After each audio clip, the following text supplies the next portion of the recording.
नमस्कार दोस्तों, अपने YouTube channel competitive Hindi by Ravi sir में आप सभी का स्वागत है। हम लोग हिंदी व्याकरण में संधि पढ़ रहे हैं और यह संधि हर एक एग्जाम के लिए बहुत ही महत्वपूर्ण होता है। हर एक एग्जाम में इससे क्वेश्चन पूछे जाते हैं। आज इसी क्रम में हम लोग विसर्ग संधि के बारे में पढ़ेंगे, समझेंगे। तो अगर आप चैनल पर नए हैं तो चैनल को सब्सक्राइब कीजिए, लाइक कीजिए और शेयर कीजिए।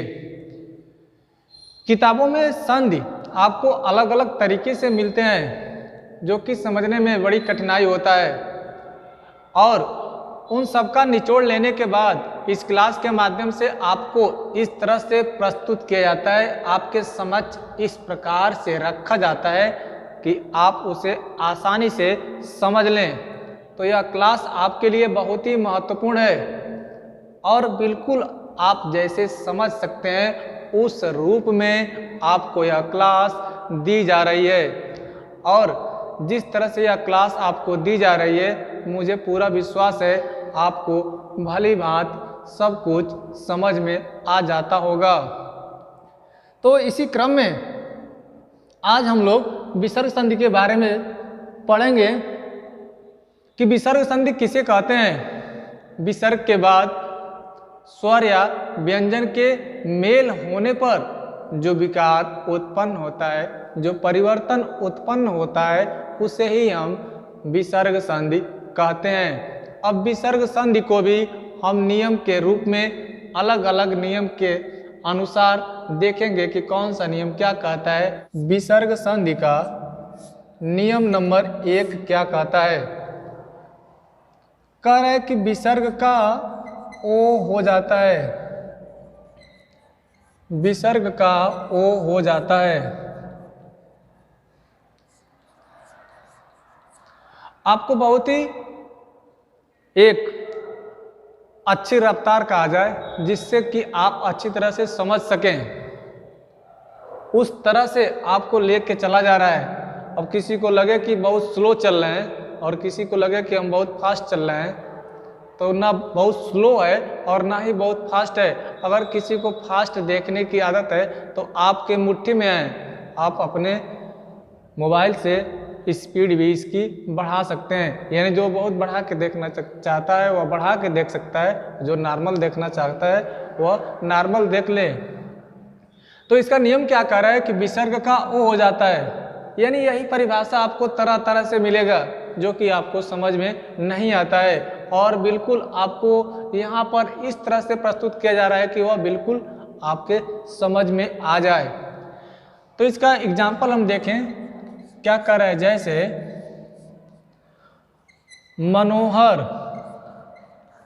अब हम मनोहर का संधि विच्छेद करेंगे तो मन और दूसरा शब्द क्या हो जाएगा, हर। यानी पहला शब्द हो गया मन, दूसरा शब्द हो गया हर, और इसका नियम क्या कह रहा है कि विसर्ग का ओ हो जाता है। यानी इसके पहले क्या है, बाद क्या है, या कुछ नहीं देखना है, केवल देखिए कि हमें विसर्ग का क्या कर देना है, ओ कर देना है। तो मन को उतार लेंगे और विसर्ग के स्थान पर क्या करेंगे, ओ कर देंगे, तो हो जाएगा मनो, और दूसरा शब्द हर, इसको हम यहाँ पर उतार देंगे और यह हो जाएगा मनोहर। इसका अगर थोड़ा सा अगर डीपली जाना चाहते हैं, यानी इसका पूरा विस्तृत परिभाषा आप जानना चाहते हैं, तो इस तरह से होता है कि विसर्ग का पहले नियम क्या इसमें है कि ऊ होता है। विसर्ग का क्या होता है, ऊ होता है। और क्या कहता है कि पूर्ववर्ती जो स्वर है यह ऊ उससे मिलकर ओ बना लेता है। यह पूरा परिभाषा है। तो पूर्ववर्ती स्वर यानी नौ में क्या लगा है, अ लगा है। नौ में कौन सा स्वर है, अ। तो अ और प्लस ऊ मिलकर क्या हो जाता है, ओ हो जाता है। यही इसका क्या है, पूरी परिभाषा है। तो अगर आप इस तरह से भी जानेंगे तो अच्छी बात है, नहीं तो आप सीधी सी बात जानिए कि क्या होता है, विसर्ग का ओ हो जाता है। इसी में दूसरा देखें, दूसरा क्या कह रहा है, मनोविकार। अब हम मनोविकार का संधि विच्छेद करेंगे तो क्या हो जाएगा, मन प्लस विकार।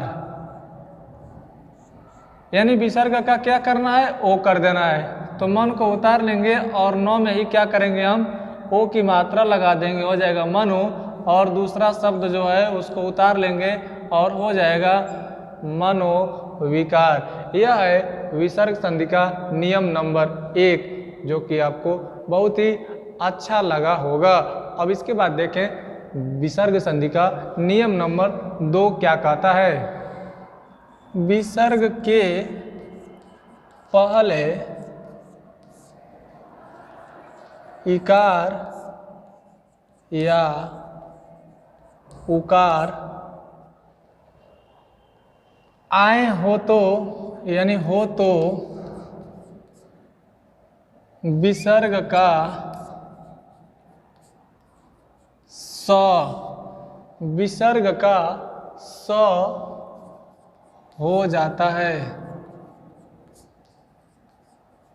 जैसे निष्कपट, जैसे निष्कपट। अब निष्कपट का हम संधि विच्छेद करेंगे तो क्या हो जाएगा, निय प्लस कपट।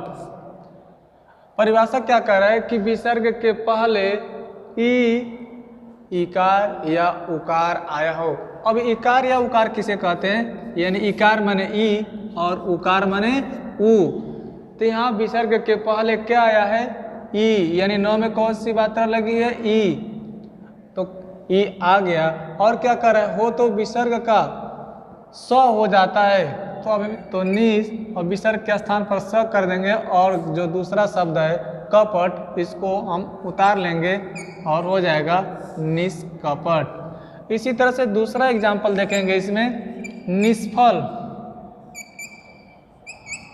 अब हम निष्फल का संधि विच्छेद करेंगे तो क्या हो जाएगा, निय प्लस फल। अब निय प्लस फल, यानी पहला शब्द निय, दूसरा शब्द फल। अगर हम देखें तो यहाँ भी विसर्ग के पहले क्या है, ई है। तो अब विसर्ग के स्थान पर क्या हो जाएगा, स हो जाएगा। तो हो जाएगा निस और दूसरा शब्द फल उतार लेंगे, हो जाएगा निष्फल। यह है विसर्ग संधि का नियम नंबर 2, जो कि आपको समझ में आ गया होगा। अब देखिए विसर्ग संधि का नियम नंबर 3 क्या कर रहा है।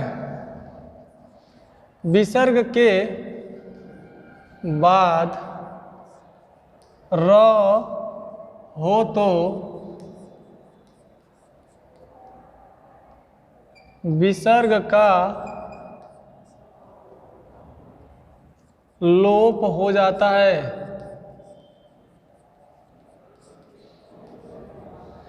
कह रहा है कि विसर्ग के बाद र हो तो विसर्ग का लोप हो जाता है तथा विसर्ग का पूर्व स्वर दीर्घ हो जाता है।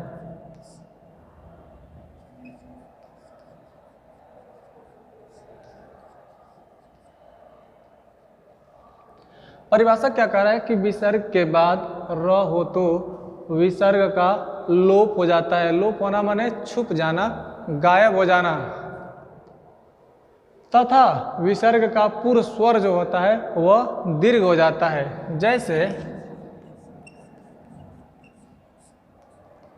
नीरस, जैसे नीरस। अब नीरस का संधि विच्छेद करेंगे तो निय प्लस रस। पहला शब्द हो गया निय, दूसरा शब्द हो गया रस। परिभाषा क्या कह रहा है कि विसर्ग के बाद र हो तो, यानी विसर्ग के बाद क्या है, र है, यानी तब क्या करना है, विसर्ग का लोप हो जाएगा। यानी यहाँ से विसर्ग क्या हो जाएगा, गायब हो जाएगा, छुप जाएगा। तथा विसर्ग का पूर्व स्वर जो होता है वह दीर्घ हो जाता है। अब देखिए विसर्ग का पूर्व जो स्वर है, यानी नौ में कौन सा स्वर है, ई है। तो ई क्या हो जाएगा, अब दीर्घ हो जाएगा, यह बड़ा हो गया नी। और विसर्ग यहाँ से क्या हो जाएगा, गायब हो जाएगा। और दूसरा शब्द रस हम लिख देंगे, यह हो जाएगा नीरस। निरोग। अब हम निरोग का संधि विच्छेद करेंगे तो निय प्लस रोग, निय प्लस रोग, पहला शब्द निय, दूसरा शब्द रोग, विसर्ग के पहले क्या आया है ई, तो इसका दीर्घ क्या, इसका क्या हो जाएगा, दीर्घ हो जाएगा, तो नी और रोग को उतार लेंगे तो ये हो जाएगा निरोग। यह है विसर्ग संधि का नियम नंबर 3। देखिए कितना आसान है, यानी इस तरह से आपके सामने रखा जा रहा है कि इसमें कोई समस्या नजर नहीं आ रहा होगा। अब देखिए विसर्ग संधि का नियम नंबर 4 क्या कह रहा है, कह रहा है कि विसर्ग के बाद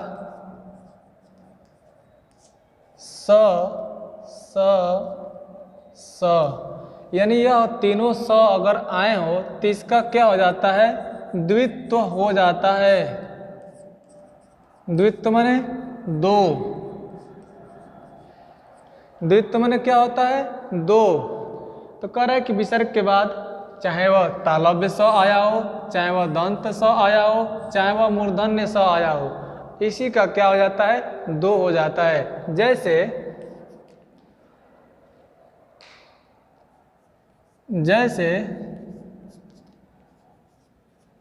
दुःशासन,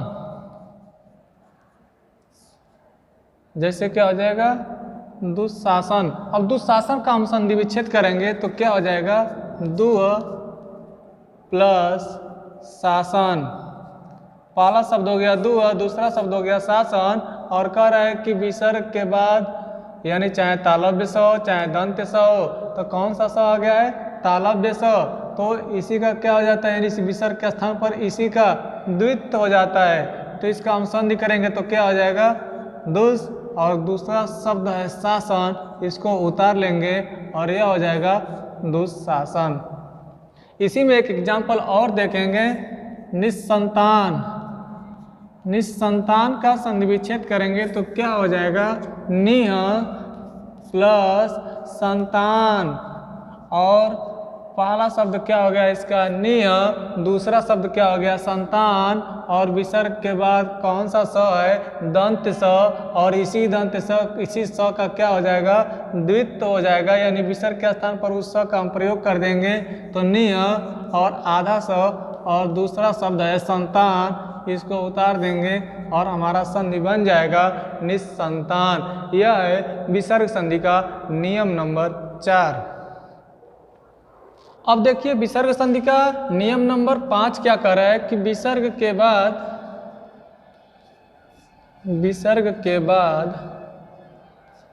च या छ हो तो विसर्ग का स हो जाता है। यानी विसर्ग संधि का नियम नंबर 5 क्या कह रहा है कि विसर्ग के बाद च या छ हो तो विसर्ग का स हो जाता है। जैसे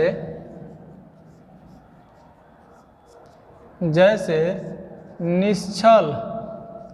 अब हम निश्चल का संधि विच्छेद करेंगे तो निह प्लस छल, पहला शब्द हो गया निह, दूसरा शब्द हो गया छल, और कह रहा है कि विसर्ग के बाद च या छ आया हो तो छ आ गया है, तो कह रहा है कि इसी विसर्ग का स हो जाता है, तो क्या हो जाएगा, निस और दूसरा शब्द छल, यह हो जाएगा निश्चल। इसी तरह से एक एग्जाम्पल और देखेंगे इसमें, निश्चल। अब हम निश्चल का संधि विच्छेद करेंगे तो निह प्लस चल, पहला शब्द हो गया निह, दूसरा शब्द हो गया चल, विसर्ग के बाद च, तो विसर्ग का स हो जाएगा तो निश्चल। यह हो गया विसर्ग संधि का नियम नंबर 5। विसर्ग संधि का नियम नंबर 6 क्या कह रहा है, कह रहा है कि विसर्ग के पहले अ या आ को छोड़कर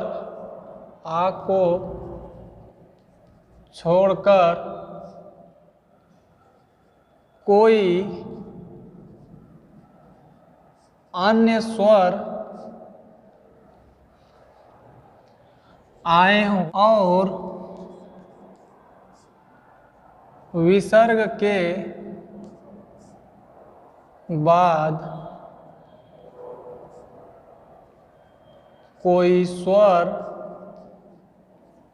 या वर्ग का तीसरा, चौथा या पांचवा वर्ण हो या य, र, ल, व, ह आए तो विसर्ग का र हो जाता है। यानी इसकी परिभाषा इतना बड़ा है, लेकिन यह है बहुत आसान। देखिए, जैसे निर्मल, निर्मल आपके सामने शब्द आ गया और इसी निर्मल का हमें संधि विच्छेद करना है, तो क्या हो जाएगा? निय प्लस मल, निय प्लस मल, यानी इसका संधि विच्छेद हो गया निय प्लस मल। पहला शब्द हो गया निय, दूसरा शब्द हो गया मल। अब देखिए परिभाषा इसकी क्या कह रहा है कि विसर्ग के पहले अ या आ को छोड़कर, यानी विसर्ग के पहले क्या आया है? ई आया है, यानी अ या आ को छोड़ दिया है। यह तो फुलफिल हो गया। अब क्या कर रहा है? छोड़कर कोई अन्य स्वर आए, यानी अन्य स्वर आ गया है, यानी ई आ गया है। तो और विसर्ग के बाद कोई स्वर कर रहा है कि विसर्ग के बाद, यानी दूसरे पद की बात कर रहा है, दूसरे शब्द की बात कर रहा है कि विसर्ग के बाद कोई स्वर आए या वर्ग का तीसरा, चौथा, पांचवा वर्ण हो या य, र, ल, व, ह, इन सभी में से कोई वर्ण आया हो तो इस विसर्ग का क्या हो जाता है? र हो जाता है। तो हम क्या कर देंगे? इसका संधि करेंगे तो नी, और इस विसर्ग का क्या हो जाएगा? र, निर, और मल को हम उतार लेंगे तो यह हो जाएगा निर्मल। दुरात्मा, दुरात्मा का हम संधि विच्छेद करेंगे तो दुह प्लस आत्मा, यानी अब इसका परिभाषा देखिए क्या कर रहा है कि विसर्ग के पहले कर रहा है अ या आ को छोड़कर, तो क्या आ गया है? उ आ गया है। अब क्या कर रहा है कि विसर्ग के बाद कोई स्वर आए, यानी स्वर आ गया है, यानी स्वर अगर नहीं आता तो क्या आता? किसी भी वर्ग का तीसरा, चौथा, पांचवा, यानी ग, घ, अंग, यानी क वर्ग की बात करें तो ग, घ, अंग। तो वही कर रहा है कि किसी भी वर्ग का तीसरा, चौथा, पांचवा वर्ण आता या य, र, ल, व, ह, इन सभी में से कोई भी अगर एक वर्ण आ गया तो इस विसर्ग का क्या हो जाता है? र हो जाता है। तो इसका क्या हो जाएगा? दु प्लस आत्मा, तो क्या हो जाएगा? दुरात्मा।